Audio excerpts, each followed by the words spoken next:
Quelle coque d'iPad il faut pour pouvoir s'en servir comme CarPlay? Moi, ce que j'utilise, c'est cette coque. J'ai un iPad Pro version 11 pouces et cette coque rentre parfaitement avec celui-ci, mais vous allez voir que vous n'êtes pas obligé d'utiliser absolument un iPad Pro. Ici, ce que j'ai, c'est un iPad Air. Voilà, juste ici, un iPad Air, mais toujours 11 pouces. Et vous allez voir que du coup, même si le trou de la caméra n'est pas le même, je peux venir sans problème l'aimanter directement sur la coque et pareil, venir m'en servir comme CarPlay. Donc moi, ce que j'ai fait, c'est que je vous ai mis des liens en bio. Vous avez des coques. Le plus important, c'est de faire attention si votre iPad c'est une version 11 pouces ou une version 13 pouces. Donc vous avez la version 11 pouces qui convient pour les iPad Pro et les iPad Air. D'ailleurs ici on a la même mais en violette. Vous avez ensuite la version 13 pouces qui est beaucoup plus grande. Donc ça c'est pour exclusivement les iPad 13 pouces. Donc iPad Pro 13 pouces et iPad Air 13 pouces. Et attention, chose très importante à savoir, si vous avez un iPad classique, c'est pas la version 11 pouces, c'est pas non plus la version 13 pouces, c'est une version 10,9 pouces il me semble, ou un peu plus petit peut-être.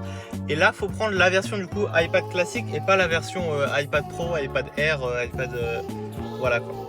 Donc si vous cherchez les refs, sachez que j'ai mis dans mon lien en bio les références, que ça soit 11 pouces, 13 pouces ou iPad classique. Je vous ai également mis en lien les petits aimants qui viennent permettre d'accrocher directement l'iPad et la coque à la grille d'aération. Vous pourrez retrouver tout ça en bio.